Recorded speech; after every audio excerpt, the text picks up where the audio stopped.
Hello students, welcome to engineers Pathshala. Railway engineering में lecture थी, आज पढ़ना है, स्टार्ट करते हैं।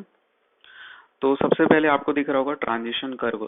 ट्रांजिशन कर्व होता क्या है, तो इसको हम लोग हाईवे में अच्छे से डिस्कस कर चुके हैं और आगे अगर पढ़ाऊंगा तो उसमें भी आपको बताऊंगा ट्रांजिशन कर्व होता क्या है। तो फिर भी अभी थोड़ा सा देख लो, जैसे कि आपको राइट साइड में दिख रहा होगा कि एक रोड था, ठीक है। मतलब अभी हाईवे की बात कर रहा हूँ, तो आपका रोड क्या हो गया, मुड़ गया, ठीक है ना। रोड जो है राइट साइड में मुड़ गया है। या फिर ट्रैक की भी बात कर लो, रेलवे ट्रैक, वो भी क्या जा रहा, सीधा जा रहा था, उसके बाद फिर राइट साइड अपने को मुड़ना है, ठीक है। अगर आप सडनली मुड़ रहे हो, ठीक है, अगर आप अचानक से मुड़ रहे हो तो उसके कारण क्या आएगा, आउटर साइड में सेंट्रीफ्यूगल फोर्स डेवलप होगा और उसके कारण ओवर टर्निंग और एस्केडिंग हो सकता है, तो जिसके कारण एक्सीडेंट हो जाएगा। तो उससे बचने के लिए हम लोग क्या करते हैं, ट्रांजिशन कर्व प्रोवाइड करते हैं, जो कि आपको कंफर्ट प्रोवाइड करता है और स्मूथली क्या करता है, one direction to other direction वाले ट्रैक में आपको ले जाता है। ठीक है, आया समझ में। तो इसको हम लोग देखते हैं कैसे आपका ट्रांजिशन कर्व बना सकते हैं। तो देखो, ये एक ट्रैक से आपका स्टार्ट होता है और उसके बाद फिर स्मूथली क्या करता है, हमको अलाउ करता है मोड़ने के लिए ट्रेन को या फिर गाड़ी को। ठीक है, तो आपको दिख गया ये ट्रांजिशन कर्व है। ठीक है, अब आगे बढ़ते हैं। शेप ऑफ ट्रांजिशन कर्व क्या होता है, हाईवे में क्या पढ़े थे, स्पाइरल शेप का होता था। रेलवे में आप क्या बोलोगे, क्यूबिकल पैराबोला शेप का होता है। ठीक है, ट्रांजिशन कर्व को ही हम लोग फ्राउड्स कर्व भी बोलते हैं। ठीक है, ट्रांजिशन कर्व को कैसे निकालते हैं, तो क्यूबिक पैराबोला या फिर पैराबोला एक फॉर्मूला होता है जो कि हम लोग बचपन में पढ़े थे, थ्योरम। तो वो कहाँ से आता है, तो वो तो बचपन की बात है, अभी बस आपको याद रखना है कि ये एक रिलेशन होता है, y is equal to x cube divided by 6RL। तो यहाँ पर से जो L है ना, वही आपका लेंथ ऑफ ट्रांजिशन कर्व होगा और उसको आप इंटरचेंज करके L की वैल्यू निकाल लेंगे, वही लेंथ ऑफ ट्रांजिशन कर्व दे देगा आपको। ठीक है, तो R भी आपको पता होगा, इस फॉर्मूला में R क्या है, तो आपका रेडियस हो जाएगा ना, रेडियस ऑफ कर्व हो जाएगा। ठीक है, रेडियस ऑफ ट्रांजिशन कर्व। और जबकि y और x क्या है, तो y और x कोऑर्डिनेट्स होते हैं। तो आप उसको डायग्राम से समझ लो, यहाँ पर बना है जो एक ट्रांजिशन कर्व बनाया हुआ हूँ। ठीक है, ये आपका क्या है, ये कर्व है जो कि क्यूबिक पैराबोला है और उसमें एक कोऑर्डिनेट है जो कि एक्स और वाई कोऑर्डिनेट है। ठीक है ना, एक्स और वाई कोई भी पॉइंट्स हो सकते हैं, कोई भी पॉइंट्स उस कर्व में। ठीक है, एक्स जो है एक्स डायरेक्शन में और वाई जो होगा वर्टिकल डायरेक्शन में y कोऑर्डिनेट शो कर रहा है और हॉरिजॉन्टल डायरेक्शन में x शो कर रहा है। ठीक है, r जो है उस कर्व का क्या हो गया, रेडियस हो गया। तो x और y क्या है, कोऑर्डिनेट्स है। ठीक है, समझ आ गया। अब देखते हैं आगे, स्पाइरल एंगल। स्पाइरल एंगल क्या होता है, तो स्पाइरल एंगल जो होता है उसको बाद में समझेंगे, पहले निकलता कैसे उसको समझ लेते हैं। तो देखो, सबसे पहली बात तो जो पैराबोला इक्वेशन ऊपर में देखे हैं, जो कि क्या होता था आपका, y is equal to x cube divided by 6RL होता था। ठीक है ना, ऊपर में अभी जस्ट देखे हैं। तो बस इसी को डिफरेंशिएट जब कर दोगे ना, तो क्या निकल के आ जाएगा आपका, स्पाइरल एंगल निकल के आ जाएगा। डिफरेंशिएट करो, यहाँ पर से जो एक्स क्यूब है, ठीक है, वो डिफरेंशिएट होगा तो 3x² हो जाएगा और डिवाइडेड बाई में 6RL हो जाएगा। ठीक है ना, डिफरेंशिएशन तो पता होगा ना। उसके बाद फिर 3 को 6 से काट दोगे तो आपका क्या निकल के आ जाएगा, x² डिवाइडेड बाई 2RL। और यही आपका क्या है, स्पाइरल एंगल है। ठीक है, स्पाइरल एंगल होता क्या है, अब उसको नीचे समझ लेते हैं। तो जो भी कोऑर्डिनेट है, एक्स और वाई जो कोऑर्डिनेट हम लोग माने हैं, उस कोऑर्डिनेट का टेंजेंट खींचो और हॉरिजॉन्टल के साथ जितना एंगल बनाएगा उसी को हम लोग स्पाइरल एंगल बोलते हैं। एक बार और बोल देता हूँ, तो एक्स और वाई क्या था, उस क्यूबिक पैराबोला में एक कोऑर्डिनेट है, उस कोऑर्डिनेट का टेंजेंट कीजिए और पीछे एक्सटेंड कर दिए, हॉरिजॉन्टल के साथ जो एंगल बनाया उसी को स्पाइरल एंगल बोलते हैं। ठीक है, और ज्यादा डिटेल में नहीं जाना चाहूंगा, बस इतना ही आपके लिए काफी है। आगे देखते हैं अब डिफ्लेक्शन एंगल के बारे में। डिफ्लेक्शन एंगल जो होता है उसको निकालने के लिए भी आपको पैराबोला इक्वेशन पहले पता होना चाहिए, जो कि होता है y is equal to x cube divided by 6RL होता है। ठीक है, अब इसको क्या करो, x को इधर इंटरचेंज कर दो, मतलब y बाई एक्स जो होता है ना, वही आपका डिफ्लेक्शन एंगल होता है। ठीक है ना, y बाई एक्स की वैल्यू ऊपर वाले इक्वेशन से निकालो, पैराबोला इक्वेशन से y बाई एक्स की वैल्यू निकालोगे तो x² डिवाइडेड बाई 6RL हो जाएगा। तो इसी x² डिवाइडेड बाई 6RL को ही हम लोग क्या बोलते हैं, डिफ्लेक्शन एंगल बोलते हैं। अब डिफ्लेक्शन एंगल होता क्या है उसको डायग्राम से समझते हैं। तो आपका क्यूबिक पैराबोला था, क्यूबिक पैराबोला में कोई सा भी दो कोऑर्डिनेट हो गया, x1 y1 मान लेते हैं और x2 y2 मान लेते हैं, ठीक है। ये आपके दो कोऑर्डिनेट हो गए और दोनों कोऑर्डिनेट को क्या करोगे, जोड़ोगे और पीछे क्या कर दोगे, एक्सटेंड कर दोगे हॉरिजॉन्टल के साथ, जितना एंगल बनाएगा उसी को हम लोग डिफ्लेक्शन एंगल बोलते हैं, ठीक है, डिफ्लेक्शन एंगल बोलते हैं। और ज्यादा डिटेल में नहीं जाना चाहूंगा, ऐसा करके आपका ट्रेंगल बनता है। उसके बाद फिर ये थीटा जो हो जाएगा डिफ्लेक्शन एंगल हो जाएगा। फिर टेन थीटा की वैल्यू निकालोगे, tan theta is equal to y by x. Tan theta क्या होता है, स्लोप होता है। तो ऐसे करके हम लोग उसको निकालते हैं, लेकिन वो हमारे कोई काम का नहीं है। तो बस आपको याद रखना है कि डिफ्लेक्शन एंगल निकालने के लिए आपको पैराबोला इक्वेशन पता होना चाहिए और इसी इक्वेशन से y बाई एक्स निकाल लेना, तो वही आपका डिफ्लेक्शन एंगल होगा। ऊपर में हम लोग क्या किए थे, ऊपर में भी सेम पैराबोला इक्वेशन पता होना चाहिए और उसको डिफरेंशिएट किए थे, तो आपको स्पाइरल एंगल निकल के आ गया था। अब मैं दोनों को साथ ही साथ दिखा रहा हूँ। देखो ये ऊपर वाला क्या है, स्पाइरल एंगल है, और नीचे वाला क्या है, डिफ्लेक्शन एंगल है। तो दोनों में क्या रिलेशन है, कुछ दिख रहा है क्या आपको? देखो दोनों में क्या रिलेशन है, ऊपर वाला जो है x square divided by 2RL है, मतलब जो स्पाइरल एंगल है वो बड़ा है, और जो x square divided by 6RL है, डिनोमिनेटर में बड़ा वैल्यू है 6 है, तो आपका ये छोटा हो जाएगा, ठीक है ना। डिफ्लेक्शन एंगल मतलब छोटा होता है as compare to spiral angle. कितना छोटा होता है, तो हम लोग ये बोल सकते हैं कि स्पाइरल एंगल जो होता है 3 टाइम्स बड़ा होता है, किसके कंपैरिजन में, डिफ्लेक्शन एंगल के कंपैरिजन में। या फिर उल्टा बोल सकते हो कि जो डिफ्लेक्शन एंगल होता है वो 1/3 होता है स्पाइरल एंगल का। तो इसी को नोट में लिखना है और ये इंपॉर्टेंट हो जाएगा आपके लिए, ठीक है। नोट में आपको इसी को लिखना है कि डिफ्लेक्शन एंगल जो होता है स्पाइरल एंगल से छोटा होता है, और स्पाइरल एंगल जो होता है 3 टाइम्स डिफ्लेक्शन एंगल के होता है। और तीसरा नोट जो है मैक्सिमम स्पाइरल एंगल के बारे में पूछेगा, तो उसको नेक्स्ट पेज में पढ़ते हैं।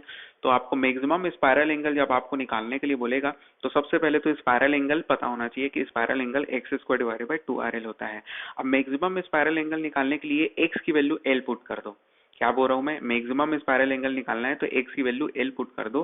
तो इसी फॉर्मूला में जब एक्स की वैल्यू एल पुट करोगे तो L square divided by 2RL हो जाएगा, एल एल कट जाएगा, तो आपके पास क्या बचेगा, एल डिवाइडेड बाई 2R बचेगा, और यही आपका क्या हो जाएगा, मैक्सिमम स्पाइरल एंगल बन जाएगा, ठीक है। और वैसे ही सेम क्या हो जाएगा, मैक्सिमम डिफ्लेक्शन एंगल जब निकालने के लिए बोलेगा, तो फिर से आपको पता होना चाहिए मैक्सिमम डिफ्लेक्शन मतलब डिफ्लेक्शन एंगल का इक्वेशन, जो कि होता है x square divided by 2RL। और x square divided by 2RL में एक्स की वैल्यू एल पुट कर दोगे तो L square divided by 6RL, L L cut जाएगा तो एल डिवाइडेड बाई 6R आएगा, और यही आपका क्या हो जाएगा, मैक्सिमम डिफ्लेक्शन एंगल निकल के आ जाएगा। तो ये इंपॉर्टेंट है, आपको याद रखना है, ठीक है।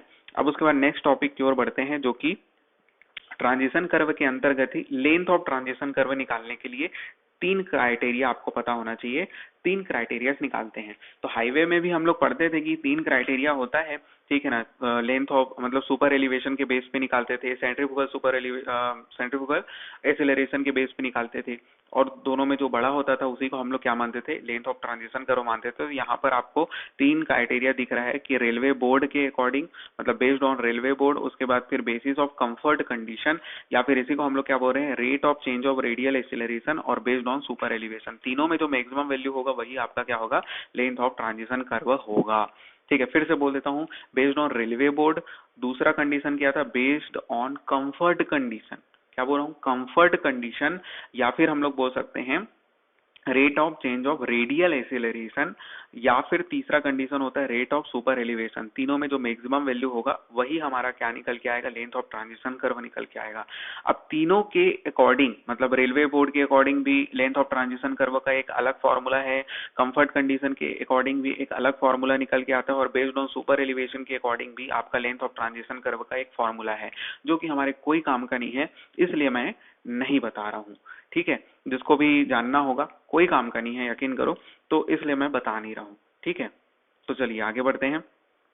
उसके बाद फिर देखते हैं, फिर भी किसी को अगर जानना होगा तो कमेंट कर सकता है, ठीक है, मैं बता दूंगा कमेंट में। उसके बाद फिर देखते हैं maximum speed on track. Maximum speed on track निकालना है तो हमको फिर से 4 क्राइटेरिया पता होना चाहिए। उस चारों क्राइटेरिया में जो मिनिमम होगा, क्या बोल रहा हूं मैं, जो मिनिमम होगा, लिस्ट होगा, उसी को हम लोग क्या बोलेंगे, उसका उस ट्रैक का स्पीड बोलेंगे। मतलब उस ट्रैक में इतने स्पीड से आपका ट्रेन चल सकता है, तो मैक्सिमम स्पीड ऑन ट्रैक। तो उस 4 क्राइटेरिया क्या क्या हो सकते हैं, तो पहला आपका रेलवे बोर्ड के अकॉर्डिंग होगा, दूसरा मार्टिन्स क्राइटेरिया के अकॉर्डिंग होगा, तीसरा जो होगा सुपर एलिवेशन के अकॉर्डिंग होगा, और चौथा क्या होगा, ट्रांजिशन कर्व के बेस पे हम लोग निकालेंगे कि स्पीड क्या है उस ट्रैक में। तो सबसे पहले हम लोग देखते हैं रेलवे बोर्ड के अकॉर्डिंग। तो रेलवे बोर्ड जैसे कि हाईवे में हम लोग देखते थे ना कि NHAI मतलब नेशनल हाईवे अथॉरिटी क्या निकाल के रखता था कि स्पीड लिमिट निकाल के रखता था कि यहाँ का 80 है, यहाँ का 90 है, 100 है, स्पीड लिमिट होता था ना। वैसे ही आपका रेलवे बोर्ड भी बताता है मैक्सिमम सैंक्शन स्पीड कितना होना चाहिए उस ट्रैक के लिए। तो ये हो गया आपका रेलवे बोर्ड के अकॉर्डिंग नॉर्मल। उसके बाद फिर सेकंड क्राइटेरिया मार्टिन के द्वारा दिया गया है सुपर एलिवेशन में। सुपर एलिवेशन के बेस पे निकालते हैं और ट्रांजिशन कर्व के बेस पे निकालते हैं। तो एक एक करके देखते हैं। तो सबसे पहले आपका बेस्ड ऑन रेलवे बोर्ड है, ठीक है। तो बेस्ड ऑन रेलवे बोर्ड में कुछ नहीं याद रखना है, बस वही जो मैं बोला कि according to the atmospheric condition, population, traffic and इन्हीं के अकॉर्डिंग क्या करता है, स्पीड डिसाइड करता है रेलवे बोर्ड, और उसी को क्या बोलते हैं, मैक्सिमम सैंक्शन स्पीड बोलते हैं। तो maximum sanction speed railway board के द्वारा दिया जाता है, ठीक है। अब देखते हैं दूसरा क्राइटेरिया। दूसरा जो होता है बेस्ड ऑन मार्टिन्स क्राइटेरिया।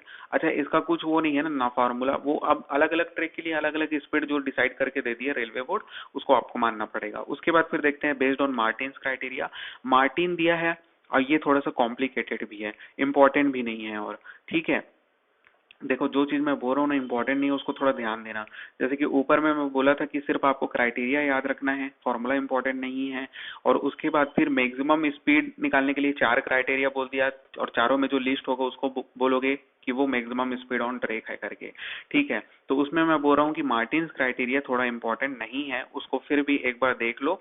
और मैं बता क्यों रहा हूँ, देखो इसको मैं बता भी दे रहा हूँ, इंपॉर्टेंट नहीं है, फिर भी क्यों बताता हूँ, मैं हर बार बोलता हूँ कि कुछ क्वेश्चन किसी बुक में देखने को मिल जाते हैं, तो इसलिए आपको नया नहीं लगना चाहिए वो, इसलिए मैं मार्टिन्स क्राइटेरिया को बता दे रहा हूँ। अदरवाइज ये एग्जाम पॉइंट ऑफ व्यू से इंपॉर्टेंट नहीं है, ठीक है। तो सबसे पहले हम लोग मार्टिन्स क्राइटेरिया देखते हैं। तो उसमें आपका स्पीड अगर क्या है, 100 किलोमीटर पर आवर से कम है, ठीक है। क्या बोल रहा हूँ मैं, स्पीड अगर 100 किलोमीटर पर आवर से कम है, तो उस केस में उसके अंतर्गत भी 2 केस आएंगे। अगर आप ट्रांजिशन कर्व को कंसिडर कर रहे हो, या फिर ट्रांजिशन कर्व जब प्रेजेंट है, और दूसरा क्राइटेरिया क्या हो जाएगा जब ट्रांजिशन कर्व प्रेजेंट नहीं है। फिर से बोल रहा हूँ, मार्टिन्स क्राइटेरिया में 2 केसेस आएंगे, एक जब स्पीड क्या होगा, कम होगा 100 से, और एक दूसरा केस होगा जब स्पीड 100 से ज्यादा होगा। तो जब स्पीड 100 से कम होगा तो उस केस के अंतर्गत 2 केस आएंगे कि ट्रांजिशन कर्व जब प्रेजेंट है। ट्रांजिशन कर्व जब प्रेजेंट है तो ब्रॉड गेज और मीटर गेज के लिए क्या रिलेशन है, या फिर फॉर्मूला 4.35 R - 67 करोगे। R क्या हो जाएगा, length of transition curve, sorry, R जो हो जाएगा रेडियस ऑफ कर्व हो जाएगा, या फिर रेडियस ऑफ ट्रांजिशन कर्व। तो यहाँ पर से 4.35 रूट ओवर R - 67 करके निकाल लेना। नैरो गेज के लिए क्या हो जाएगा, 3.65 रूट ओवर R - 61 करके निकाल लेना। लेकिन जब ट्रांजिशन कर्व प्रेजेंट नहीं है तो उस केस में बस सेम फॉर्मूला होगा, उसमें 0.8 का मल्टीप्लीकेशन कर देना। ब्रॉड गेज मीटर गेज में भी 0.8 का सेम रिलेशन में मल्टीप्लीकेशन कर दोगे, नैरो गेज के गेज में भी सेम रिलेशन में 0.8 का मल्टीप्लीकेशन कर दोगे जब ट्रांजिशन कर्व प्रेजेंट नहीं है। अब दूसरा केस देखते हैं, जब आपका स्पीड क्या है, 100 किलोमीटर पर आवर से ज्यादा है। तो हम लोग पहले ही डिस्कस कर चुके हैं कि 100 किलोमीटर पर आवर से ज्यादा होगा तो हम लोग सिर्फ ब्रॉड गेज के लिए कंसिडर करेंगे, क्योंकि ब्रॉड गेज में ही आपका 100 से ज्यादा स्पीड से ट्रेन चल सकता है, ठीक है।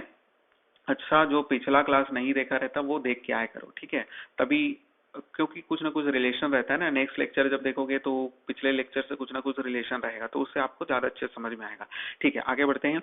तो v is equal to 4.58 root over R, ठीक है। किलोमीटर पर आवर में आपका स्पीड निकाल के दे देगा, ये वाला रिलेशन ब्रॉड गेज के लिए। जब स्पीड क्या होगा, 100 किलोमीटर पर आवर से ज्यादा होगा, तो उस केस में हम लोग ब्रॉड गेज ही कंसिडर करेंगे, और फॉर्मूला निकल के आएगा 4.58 रूट ओवर आर, ठीक है। Based on super elevation, super elevation का फॉर्मूला क्या बताया था, GV² डिवाइडेड बाई 127R। लेकिन यहाँ पर आपको दिख रहा होगा कि ये क्या हो गया, GV³ हो गया है, डिवाइडेड बाई 127R हो गया है। अब यहाँ पर से V का वैल्यू निकाल लो, ठीक है ना। V का वैल्यू नहीं निकाल पाओगे, ये क्या हो जाएगा, E इंटू 127R और डिवाइडेड बाई में G, और ये क्या हो जाएगा आपका क्यूबिक रूट लग जाएगा ऐसा टाइप का। तो यहाँ पर से आपका क्या निकल के आ जाएगा, स्पीड निकल के आ जाएगा ना, ठीक है। तो ये बेस्ड ऑन सुपर एलिवेशन था। उसके बाद फिर देखते हैं बेस्ड ऑन ट्रांजिशन कर्व। ये चारों केसेस में ये इंपॉर्टेंट है, ठीक है ना, याद रखना कि ये इंपॉर्टेंट है, ट्रांजिशन कर्व के बेसिस पे थोड़ा सा इंपॉर्टेंट हो जाता है। इसमें भी 2 केसेस देखते हैं ट्रांजिशन कर्व के बेस पे। जब स्पीड आपका 100 से कम हो, जब स्पीड 100 से ज्यादा हो, तो 134L divided by E actual, या फिर 134L divided by can deficiency, दोनों में जो मिनिमम वैल्यू होगा उसी को हम लोग अपना क्या मानेंगे, स्पीड मानेंगे, ठीक है, मैक्सिमम स्पीड मानेंगे। और जब स्पीड क्या होगा 100 किलोमीटर पर आवर से ज्यादा होगा तो 134 की जगह में क्या आ जाएगा 198 L divided by E actual, या फिर आपका 198 L divided by can deficiency. ये सब हम लोग पढ़ चुके हैं। ई एक्चुअल मतलब एक्चुअल सुपर एलिवेशन। याद रखना कि एक्चुअल सुपर एलिवेशन को एमएम में पुट करना है, ठीक है ना। इसका यूनिट नीचे में आपको एमएम में पुट करना पड़ेगा। कैन डिफिशियंसी की वैल्यू भी आपको नीचे में एमएम में पुट करना पड़ेगा। लेकिन हम लोग पढ़े सेंटीमीटर में है तो उसको एमएम में तो पुट कर ही सकते हो ना। जल्दी से बताओ कैन डेफिशिएंसी क्या होता था आपका। Narrow gauge, metre gauge, broad gauge के लिए नीचे से ऊपर बताओ तो 3.8 हो जाएगा, उसके बाद 5.1, 7.6, और जब स्पीड ज्यादा होता था 100 से तो हम लोग ब्रॉड गेज के लिए 10 सेंटीमीटर लेते थे। तो ऐसे ही याद होना चाहिए, ठीक है। पिछला क्लास आपको याद रहना चाहिए, बार बार रिवीजन करो। यहाँ पर कैन डेफिशिएंसी आया ना तो तुरंत रिकॉल करो कि कैन डेफिशिएंसी हम लोग क्या पढ़े हैं, ऐसा टाइप से, ठीक है। ठीक है, सुपर एलिवेशन आया तो सुपर एलिवेशन का फॉर्मूला रिवीजन करो, ठीक है। दो फॉर्मूला हम लोग पढ़े थे, ठीक, वो सबको रिवाइज करो। और यहाँ पर आपको याद रखना है कि एमएम में हमको पुट करना है कैन डेफिशिएंसी को भी और एक्चुअल सुपर एलिवेशन को भी, और दोनों में जो मिनिमम होगा उसी को हम लोग क्या मानेंगे, स्पीड मानेंगे अपना। अब आज का लास्ट टॉपिक हो जाएगा एक्स्ट्रा वाइडनिंग।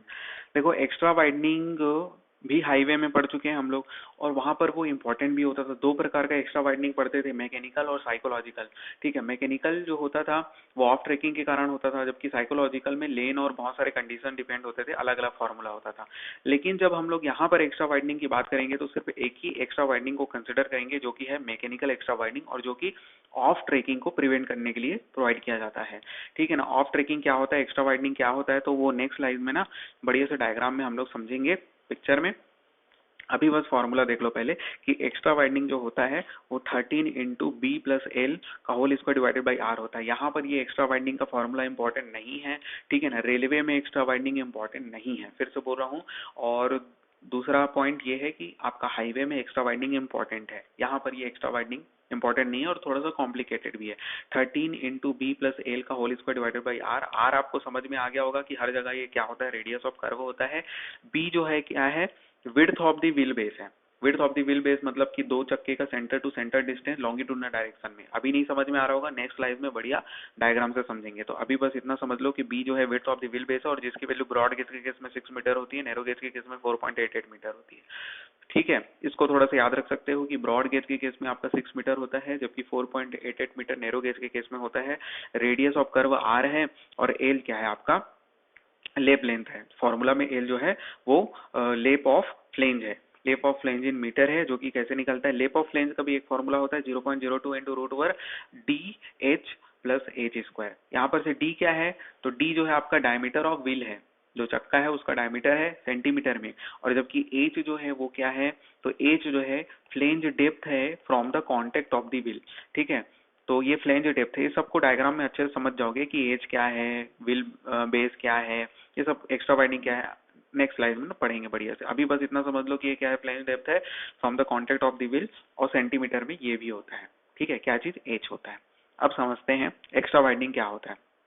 देखो एक्स्ट्रा वाइडनिंग आपको दिख रहा होगा, होता क्या है कि जब कर्व में या फिर मोड़ में जब ट्रेन मुड़ता है तो सेंट्रीफ्यूगल फोर्स के कारण आउटर डायरेक्शन में जाने की कोशिश करता है। और हम लोग ये भी जानते हैं कि जो आउटर व्हील होता है वो इनर व्हील के कंपैरिजन में ज्यादा डिस्टेंस ट्रेवल करता है, कहाँ पर, कर्व में या फिर मोड़ में। तो जिसके कारण आपका क्या होता है, आउटर जो व्हील होता है उसमें वीरिंग होता है, इरोजन होता है, ठीक है। उस इरोजन से बचने के लिए हम लोग क्या करते हैं, एक्स्ट्रा वाइडनिंग प्रोवाइड करते हैं। और कंफर्ट प्रोवाइड करने के लिए मोड़ में जो है कंफर्ट, मतलब पैसेंजर को ज्यादा झटका ना लगे, जर्क ना लगे, उस कारण भी एक्स्ट्रा वाइडनिंग प्रोवाइड किया जाता है। तो ये आपका रेड कलर से डॉटेड लाइन में जो दिख रहा है वही आपका एक्स्ट्रा वाइडनिंग है। मतलब जो मेन लेन था वो ब्लैक कलर में है ये, लेकिन हम लोग क्या किए कि थोड़ा सा एक्स्ट्रा वाइडनिंग प्रोवाइड किए हैं, ठीक है। तो आगे समझ में। और इनर वाला जो चक्का है वो भी थोड़ा सा क्या करता है, आउटर की ओर जाने की कोशिश करता है, और आउटर वाला चक्का भी आउटर की ओर जाने की कोशिश करता है। तो इसी कारण हम लोग एक्स्ट्रा वाइडनिंग प्रोवाइड करते हैं। तो यही एक्स्ट्रा वाइडनिंग होता है, ठीक है, जो कि ऑफ ट्रैकिंग से भी बचाता है। तो ये एक प्रकार से मैकेनिकल एक्स्ट्रा वाइडनिंग है जो कि रेलवे में प्रोवाइड किया जाता है, साइकोलॉजिकल की जरूरत ही नहीं है, ठीक है। उसके बाद फिर हम लोग देखते हैं व्हील बेस क्या होता था। अपन ऊपर देखे थे ना कि बी को हम लोग क्या बोलते हैं, width of the wheel base बोलते हैं। तो width of the wheel base को समझते हैं, तो सेंटर, ठीक है ना, एक चक्के के सेंटर से दूसरे चक्के के सेंटर के बीच के डिस्टेंस को ही हम लोग क्या बोलते हैं, लॉन्गिट्यूडनल डायरेक्शन में, ठीक है ना। ये लॉन्गिट्यूडनल डायरेक्शन है ना, तो लॉन्गिट्यूडनल डायरेक्शन में centre of the one wheel to other wheel के बीच के डिस्टेंस को ही हम लोग क्या बोल रहे हैं, व्हील बेस बोल रहे हैं, जिसको हम लोग बी से रिप्रेजेंट कर रहे थे। आगे समझ में? अब आगे देखते हैं। इस डायग्राम में हम लोग समझेंगे कि एज की वैल्यू क्या होती है। लेप लेंथ पढ़े थे ना, मतलब कि लेप ऑफ फ्लेंज। तो लेप ऑफ फ्लेंज क्या होता है? लेप ऑफ फ्लेंज निकालने के लिए हम लोग क्या करते हैं, जो कांटेक्ट होता है, कांटेक्ट ऑफ व्हील, मतलब कि जो पटरी का जो अपर सरफेस है, ये पटरी का अपर सरफेस है, तो पटरी के अपर सरफेस से कितना हम लोग नीचे एक्स्ट्रा फ्लेंज का विड्थ प्रोवाइड किए हैं। ठीक है ना? जो अपर सरफेस ऑफ व्हील था, सॉरी अपर सरफेस ऑफ जो पटरी था जिसमें कांटेक्ट हो रहा है व्हील का, उससे नीचे कितना एक्स्ट्रा डेप्थ प्रोवाइड किए हैं फ्लेंज का, तो उसी को हम लोग एच बोलते हैं। ठीक है? तो ऊपर अगर मैं दिखाना चाहूँ तो वही बोल रहा था कि एच जो है आपका flange depth from the contact of wheel है। Flange depth from the contact of wheel है, जो कि हम लोग सेंटीमीटर में लेते हैं, और इन सबको पुट करोगे, और डी तो आपका डायमीटर ऑफ व्हील होता है, तो आपको क्या निकल के आएगा? लेप ऑफ फ्लेंज निकल के आएगा। और फिर उसको क्या करोगे, इस फॉर्मूला में पुट करोगे तो आपका एक्स्ट्रा वाइंडिंग निकल के आएगा। तो थोड़ा सा कॉम्प्लिकेटेड था। तो आज की क्लास यहीं तक करते हैं। होप कि आपको सब समझ में आया होगा। समझ में आया होगा तो शेयर, लाइक एंड सब्सक्राइब कर सकते हैं। Thank you.